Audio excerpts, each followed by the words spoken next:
Well, thank you very much. It's a pleasure to join you again. Let me just kick off this conversation and talk about the framework that is very important here around sustainable development goals and accelerating climate change, about tackling technology solutions. And we have a terrific panel lined up for you today. Let me introduce you to Antonio Neri, who is President and CEO of Hewlett-Packard Enterprise. Also in person at the Conference de Paris is Bernard Charles, Vice Chairman and CEO of Dassault Systems, Pierre Barnabé, who is the co-CEO of Atos, and Jean-Marc Olennier, who is the CEO of Accenture Europe. Welcome to you all, and thank you so much for joining this very important conversation. Now, the biggest global conversation we've had about sustainability this year was COP26. And if anything, it showed us just how much work there is to do to achieve these climate goals and the very important role of technology in coming up with solutions to achieve these goals, let alone accelerate these targets. So, Antonio, let me come to you. And can I ask you, how important do you think technology is in this race to net zero and achieving sustainability goals? Well, Karen, thank you for having me, and good afternoon, everyone. There in Europe. A pleasure to be here with you today. Obviously, technology plays an enormous role in advancing the way people live and work, and we have to do it in a way sustainable for the future of the population and the society as a whole. We believe technology is going to revolutionize everything in our life and in our business, but we have to take a very radical, different approach in solving these problems in a sustainable way. When we talk to customers, they are now more aware about the need to develop technologies that advance business outcomes for the explosion of the data we see everywhere. But at the same time, they're demanding that we do it in a sustainable way, lower consumption, lower carbon footprint. And we as a company obviously play a huge role because we innovate in ways that others can't. For example, when you think about that data explosion, we need to think about the future of computing and have to use less energy. When we think about where the data is processed, more and more is processed at the edge where we live and work. So for us, it's an integral part of our strategy. We establish bold goals, both short and long-term goals, and we hold ourselves accountable. And the way we hold ourselves accountable is by establishing goals for the senior management team. At the same time, we disclose those goals and the progress we make every year in our reports because our investors or regulators are demanding it. Antonio, thank you for those remarks. Bernard, let me come to you. What do you think the role of technology is in achieving sustainability goals? The first thing I should mention is we run a pooling with executives with the Financial Times on ask them, you are committing to a certain KPI, certain objectives, science-based targets for sustainability. And most of them, all of them agreed that that was important. And most of them said, but we don't know how yet. So I think really the technology can help to reveal solutions that were basically not considered up to now.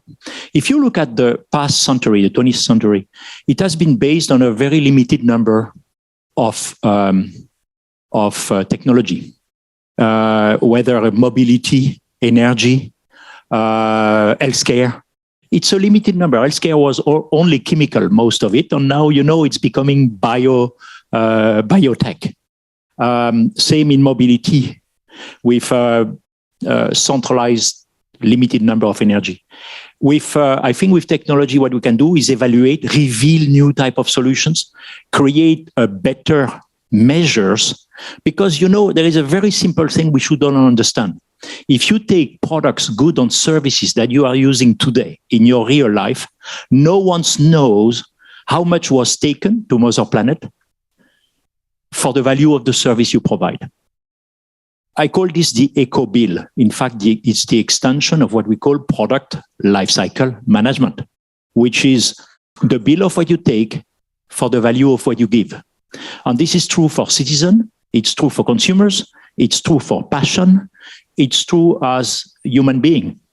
So technology and the great virtualization of the world should and will help to reveal that bill, create circularity, and create a new vision to the industry that we need to have on a new approach. And as a last remark, I would say there is a beautiful exhibition at the London Design Museum, by the way. I think you are based in London, which is about waste, where you see this small Lego piece on a table, and you are asked to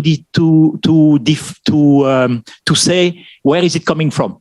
And there is a Lego piece on the table, and it's coming from a car. And when you see the car with the small Lego pieces, the small cubes of materials to use the car, you get a new view about how waste could become precious resources. Very interesting thing to see. I think it last end of January. I recommend that people sees it. But the point is, we need to reveal new solutions in all sectors of the economy, and technology can help on, in our case, virtualization, simulation, data analytics are game changer for that. Airplanes don't take off by accident those days. You know, you really simulate everything before you produce the plane.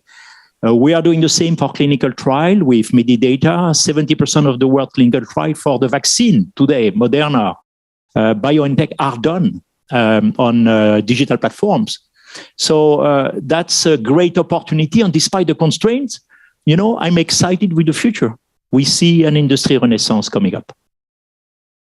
Bernard, thank you. And we'll make a point of going to visit the Lego display that you mentioned just down the road in London.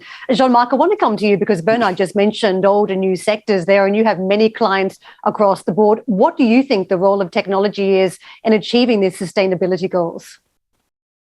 No, thanks. On the title of the conference is A World in Transition. And I think for me, the world in transition means probably a reinvention of the economy. What we are talking about with our clients across many sectors is that when you combine the potential of technology, the digital technology, especially combined with sustainability on energy transition, you are more reinventing the economy. We are building a more digital economy. Everybody sees that since a couple of years. COVID has accelerated this trend. But what we are seeing now is more, we need also to build a lower carbon economy. And the combination of both is driving to a transition, as you say in the title of the conference, which I think very often is more a reinvention of what's the way we do business, the way we collectively run the economy.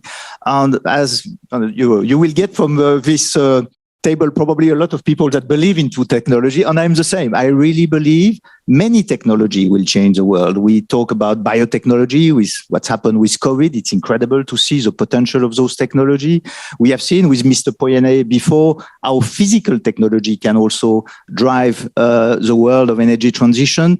Certainly in my companies, we are more working on digital technology, and we see the potential of the data. We see the potential of how we can contribute to reinvent the different sector for the economy.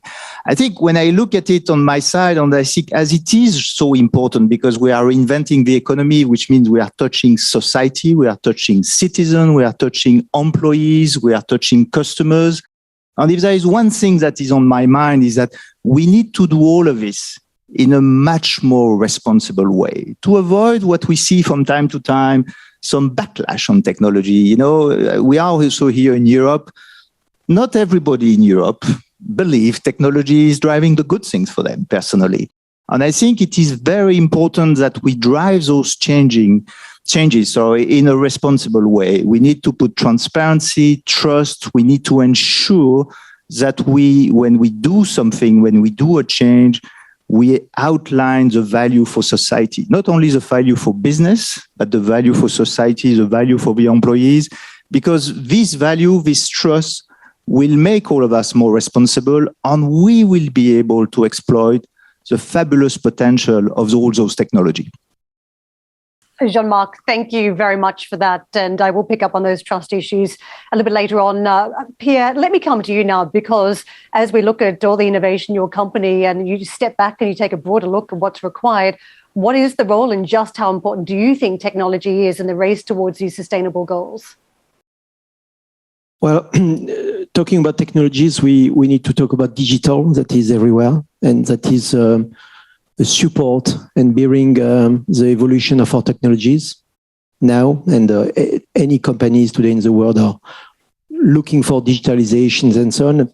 And digital is, I would like to say, the solution, but it's also a part of the problem because we are consuming more and more energy. We are consuming energy to produce data, to transport data, to compute data, to store data, to secure more and more data.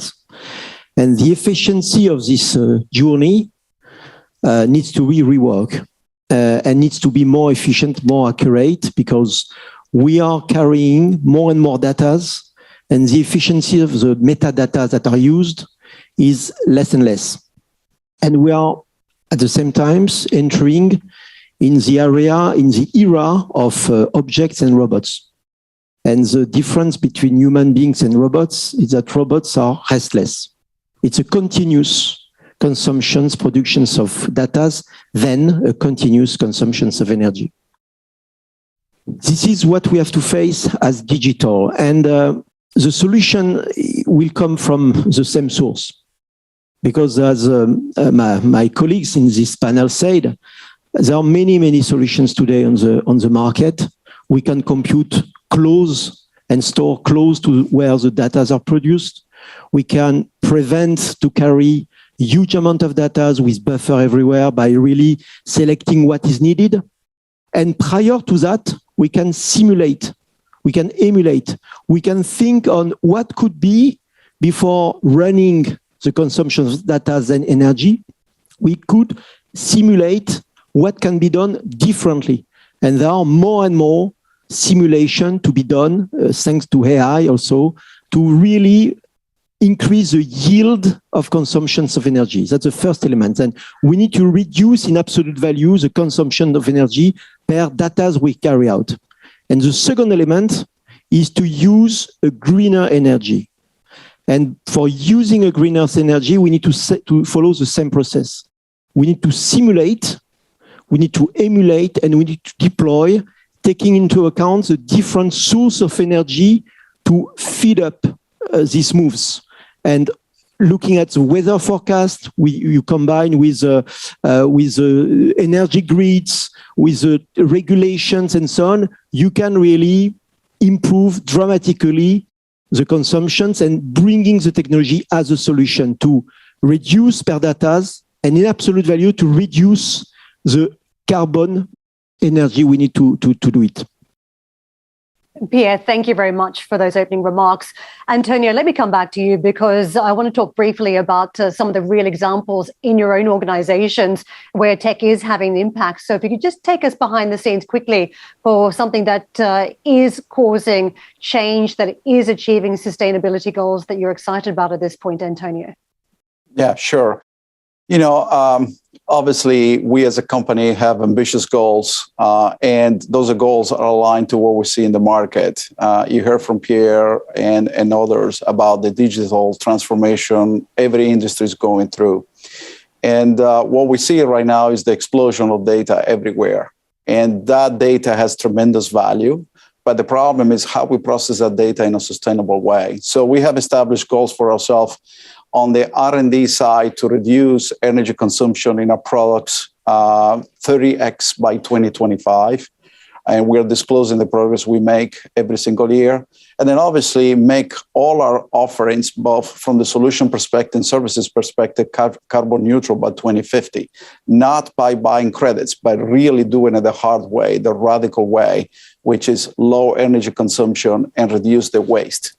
At the same time, it's not just a technology innovation, it's also business model innovation, because we as a company announced in 2019 that we're going to offer everything we do in our portfolio as a service, which means customers only pay for what they consume and therefore reduce the waste and improve utilization across every aspect of the product and the supply chain.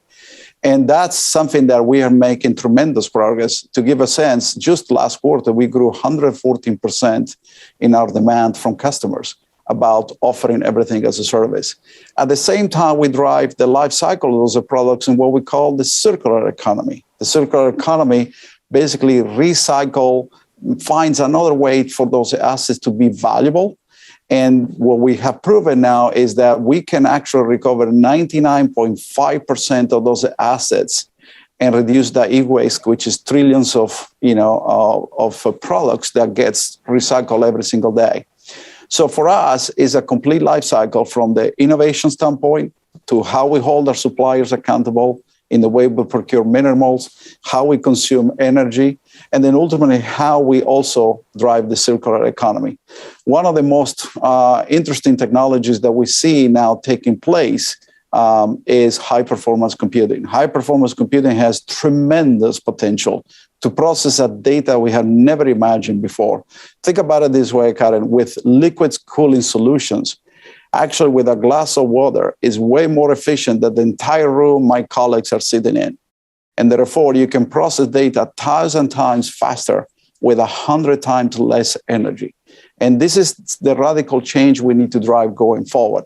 But it's in our DNA. It's a company, Hewlett-Packard and Hewlett-Packard Enterprise have been in the market for more than 80 years, by the way, in Europe, and 57 years in France. And we're proud to continue to innovate, to advance the way people live and work. Bernard, let me come to you now. I know you probably want to talk about digital twins here. So let me give you the microphone then to talk about just some of the changes internally at your company that really stand out as achieving sustainable goals. I think when it comes to our company, we see a split between two things. What we call the footprint, what we consume to operate our business, and the handprint, how do we contribute to help others, our clients, improve their businesses. Let me make comments on the two sides of it.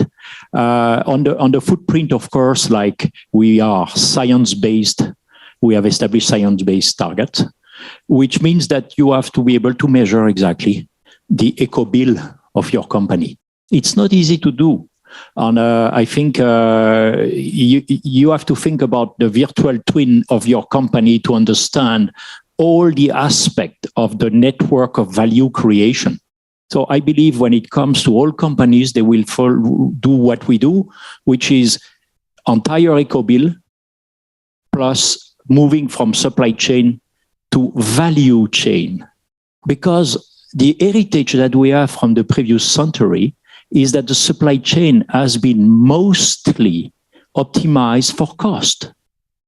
And the new value system is not cost. The new value system is sustainability. The new value creation is sustainability. The new investment creation is sustainability. So the value system, the measures are different. So that's science-based initiatives, science target. It needs to be measured, and you cannot do that just by digitizing. You need science. On the handprint, the give of the value you create in your company. We published a study with my friend here from Accenture a few weeks ago, and where we evaluated together, thanks to the cooperation, how many gigatons we could save of CO2 by having industries using virtual twin before they actually produce something. 7.5 gigatons. Those are with good measures. It's an estimate, probably not perfect, but it gives a massive lever on value creation. Think about the goods that you use every day, all of you here in the room. So many were done with so many prototypes, we could avoid that. So many are done with materials that could be transformed. Not only that, the future of the design world is going to change because we will not think about the product. We will think about the value of the experience, what we call the experience economy. And when you think about value of the experience, you transform the waste equation. You also transform the way you're going to recycle. So the net of all this, I think all companies should consider two things: footprint, handprint. The footprint is important because we need to apply science-based to ourselves, but the handprint is essential if you want to disassemble and reassemble ecosystems that creates value for citizens, consumers, and for passion or for workers that we are. And those things should come together, because I think the 21st century industry will be an industry where this rebuild is going to happen. Bernard, can I just follow up with you? Because what stands out to me as we talk about these virtual twins is that there's a very low take-up rate. Was it just 10% globally as we talk about adoption? If we can speed up the use of some of this technology, surely we get to the point where we do have impact. Yeah, indeed. But too many people talk about digital. The problem is what you do with digital. So it's good to have a document in a digital format, but I frankly don't care, because it's still the same understanding of the problem. The difference with virtual twin is you create a virtual representation that tries to reveal to people what's happening in the real world. And if we don't apprehend the real world differently, we are not going to be able to improve it. So when we simulate an aircraft takeoff, we understand all physical laws that applies to this aircraft, and we create probably one of the most safety transportation in the world as compared to medical practices and many other things. So the virtualization is a way to represent the world in a way you can apprehend it before you improve it. And that's exactly what we do, which is a big step forward as compared to just digitizing what exists today. Now, Jean-Marc, if we can talk about your company, just take us behind the scenes. What innovations, what technology have you been rolling out or working on that is having an impact on sustainability? Yes, no, and I think, Karen, as we reinvent the economy, we have all to reinvent ourselves. And as Bernard said, we are reinventing ourselves in the way we run our business, but also we are reinventing ourselves in the way we want to support the economy, support our clients that are leading those big transition, big reinvention. So for us as a company, we define what value and success look like for us in the future. We call it 360 value, which is a demonstration that, yes, financial performance is important, but we need to go beyond. Companies that will deliver good profit and growth are important and will be important in the future, but it's not enough. You need to commit on different things. We were very much leading the front at Accenture in terms of people, in terms of reskilling. And frankly, COVID has been probably the biggest experience we ever had in terms of reskilling our talent. But we also do something on sustainability. And on the energy transition, we make some very bold commitment. We will be one of the largest professional services organizations to be net zero carbon neutral by 2025, which is not only a technology play. Yes, we're going to be powered by green energy for most of our centers. Recording in progress. But we are also going to change the way we work. And COVID also helped in some way because we can work differently. We can do technology projects differently. We can work with our clients differently, with less travel. And this is also our contribution as a company. But now we want to go beyond that, because all of us in our business, we are serving clients. And we are very fortunate at Accenture to serve the largest company on the planet. And we want to have a contribution with what is the core of our company, which is digital. And yes, those digital technology can play a very material role. I think we are working with Bernard, as Bernard mentioned. We are leveraging data. We are leveraging twin technology. We are leveraging cloud in order to ensure that across all the different industry we serve, all the different clients, we are bringing all of this to have a material impact. And I can give you examples. Sometimes we talk a lot about consumer and platforms. So all of you have heard about those examples around how we can do and work differently and sell differently and reuse differently. So the platform economy is well known. But what we are doing is going beyond that. We are really working in some of the heavy asset industries that are extremely important for energy and climate transition.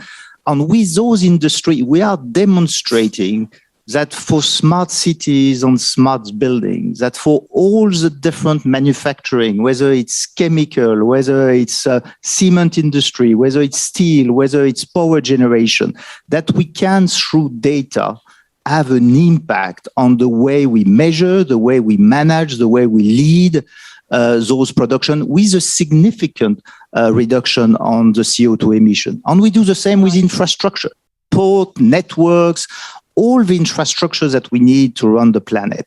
And we try to demonstrate, and we would like to have more survey on tool for that.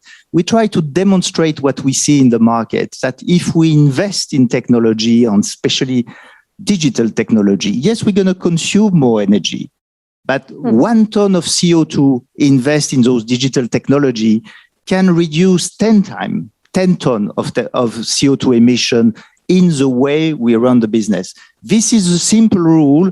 We are not yet there everywhere, but we are willing to demonstrate that investing in technology can contribute and should contribute and is already contributing to reduce the carbon footprint. This is our contribution. We do that with many industries, with many leading companies, and this is what we have to do. As you mentioned, Karen, probably even faster, because you're right that if we want to have an impact, we need to do that faster. That's what we need to do, that we are all committing to do, and that's what we will do. Thank you very much for that. Speaking of speed, Pierre, can I come to you because you're in the business of super fast computing? Just share with us an innovation or something you're working on that can have a significant impact on sustainability. Yes, generally speaking, decarbonization for us is one of our key growth pillars on top of cyber, cloud, digital, security.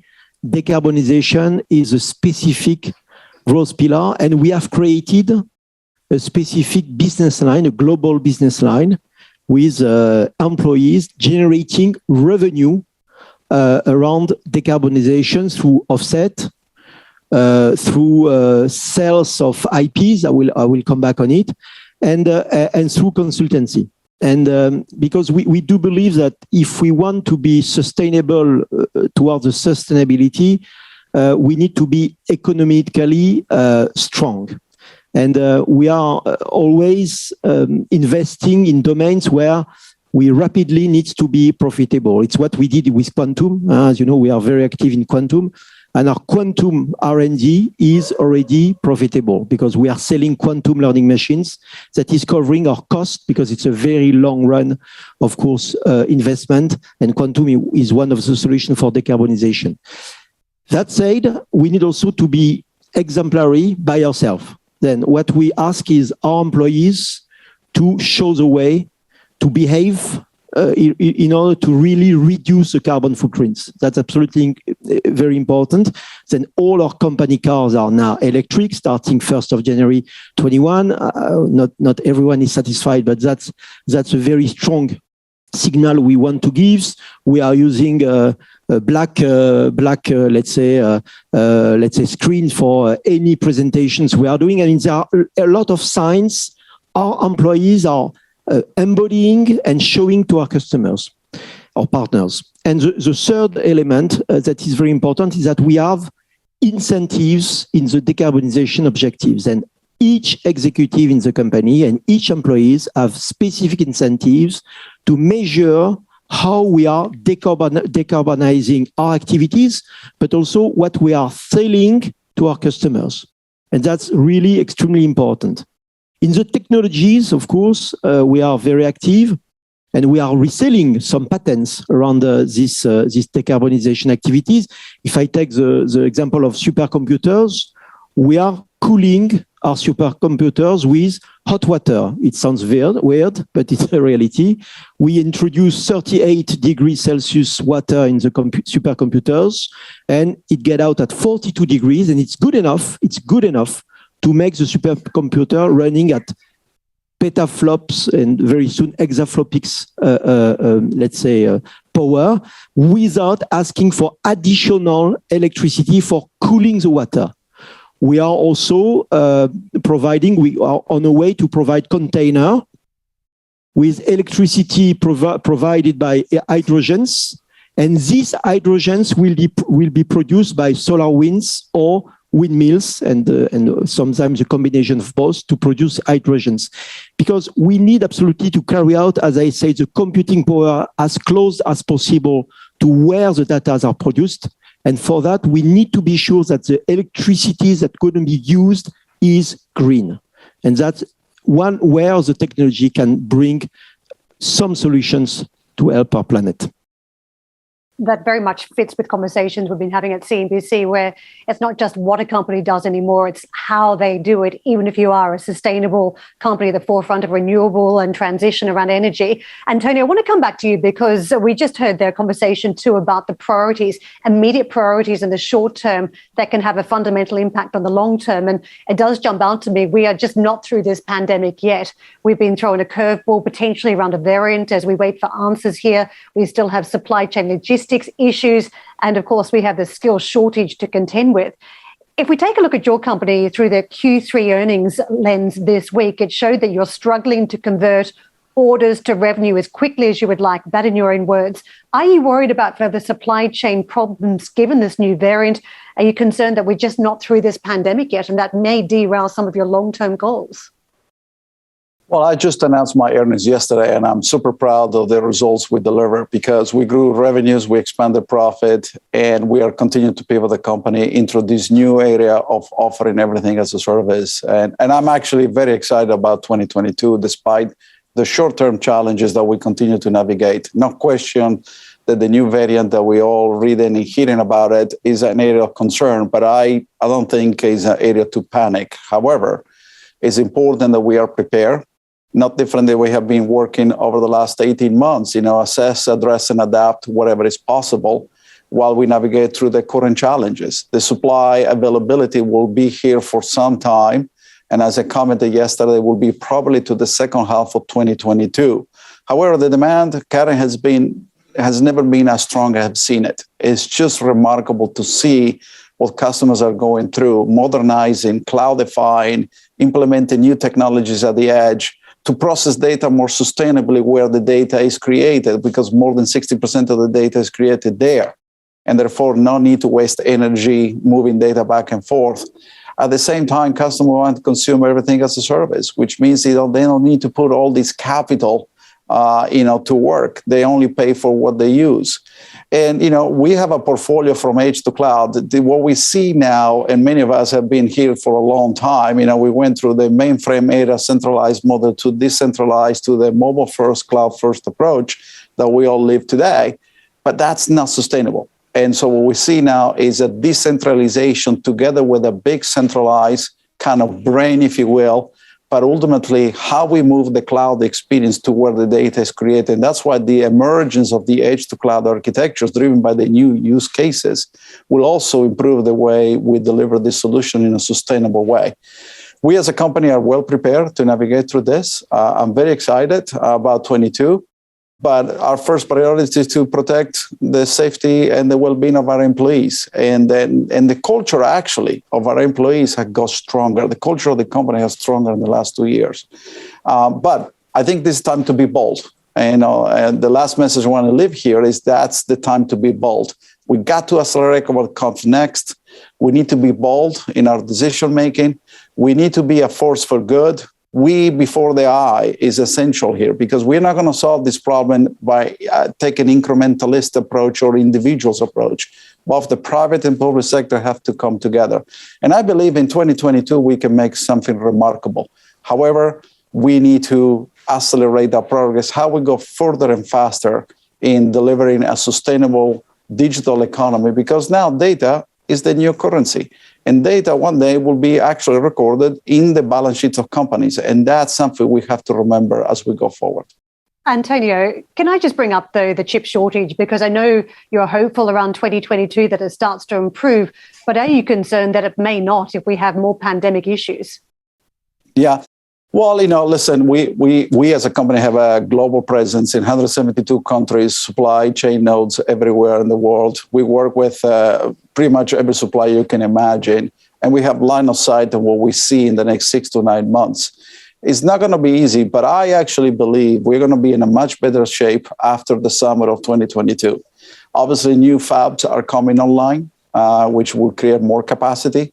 That will be an alleviation to the problem. At the same time, we are becoming smarter about how we build products, the composition of the bill of materials, the ability to substitute components along the way. This is one of the benefits of a company like Hewlett-Packard Enterprise with an amazing system engineering capabilities. And also we have long-term agreements with the suppliers, right? But what is interesting is that the demand has skyrocketed, and as I quoted yesterday, our orders growth in 2021 was 16%, and it accelerated in the second half being 28%. The issue is not what was the common demand, is the upside. And I believe, again, we will get through this, and by the end of 22, we'll be in a much better shape than we started in 2020.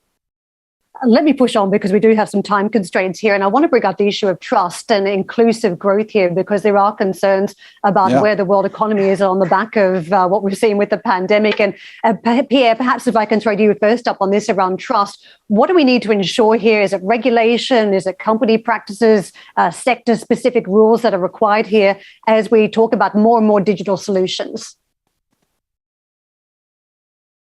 Yes, then I believe there is, facing the pandemic, I'm not a doctor and I'm not a government representative, and we cannot secure from health, we cannot secure from social point of view.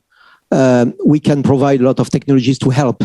Where we are responsible and we are on duty is on the digital security, because pandemic makes people working remotely, opening potential doors for cyber criminals. And this is very important to accompany the employees, the citizens, to be secured in front of this increasing criminality. And I believe it's where we have a role to play in this pandemic.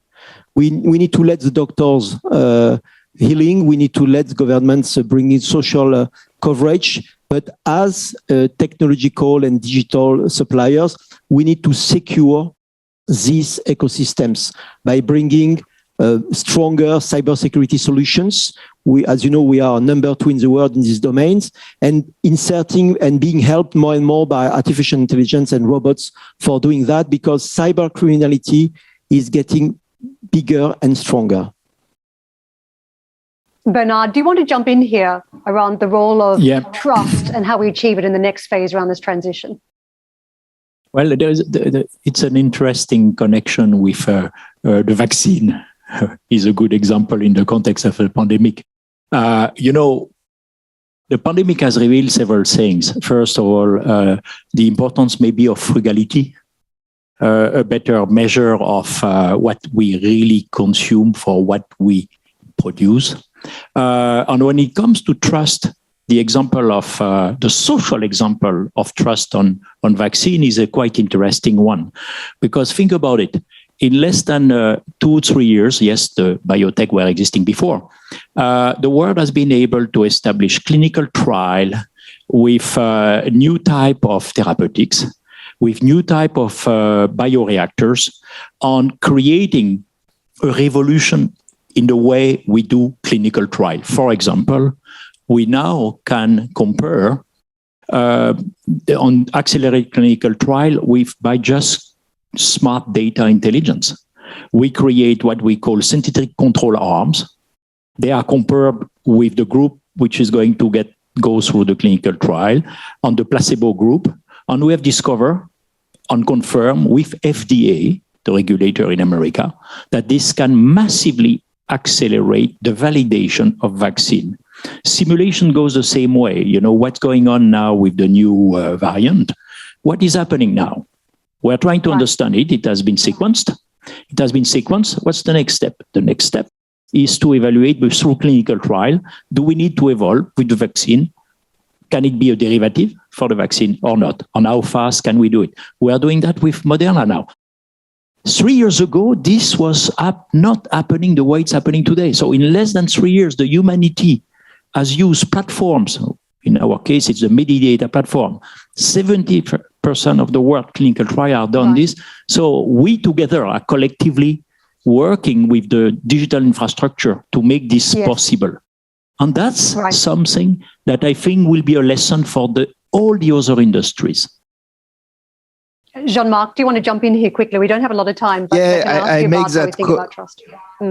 No, thanks, Karen, because I make that point earlier on, because I really believe that the way we operate as responsible business is extremely important, because we have many things and we are going to reinvent the economy. We're going to have a lot of impact on our societies, but trust is not always there. Let's face it, and trust from big business, as we call it, is not always there. And I think for me, that's why we create that concept of 360-degree value, because we want to create transparency. We want to be able to explain, and your vaccine example was a great one, but it's the same for algorithm links to artificial intelligence. It's the same for cybersecurity. We need to have mechanisms to create transparency. We need that transparency and that reporting in order to create trust and to demonstrate to our different stakeholders, to the society, to the citizen, that what business is doing, what digital is doing, is really contributing to the benefit of the society. This is the way we have to go to develop that trust.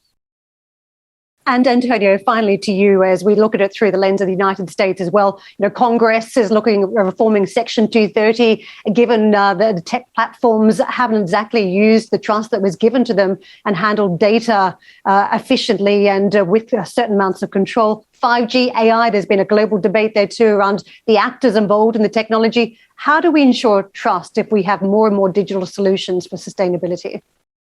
Yeah, I think both the private sector and the public sector have to come together at the table and have proactive discussion. The pace of innovation is moving at lightning speed. There is no way to stop that. I mean, it's remarkable to see the amount of progress we see in developing new technologies, in accelerating the value from data. And therefore, it's important that the private sector proactively engages the government in feeding the right thinking on how to establish the right regulations and compliance guidelines, because the government is actually in a very difficult situation, right? On one end, we want to foster innovation. On the other end, we want to protect the privacy of everyone. And ultimately, that innovation is outpacing what governments can do. And therefore, that's why it's so critical we sit down at the table having this conversation early on. And for example, I commend President Macron. President Macron started Tech for Good. I'm actually leading with one of my colleagues, Catherine McGregor at ENGIE, the sustainability efforts. Bernard has been with me in many conversations before. And that's what we need. Start early having this conversation, because ultimately we both have tremendous responsibility. And for example, AI, AI is an interesting technology, which obviously is going to change everything. But used the right way is actually very, very positive.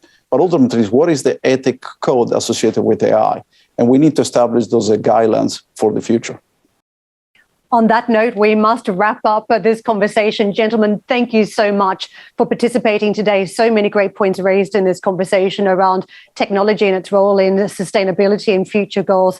Thank you very much to Antonio Neri, Bernard Chalez, Pierre Bannivet, and also Jean-Marc Olenier. Thank you very much, gentlemen, for joining us for Conference de Paris.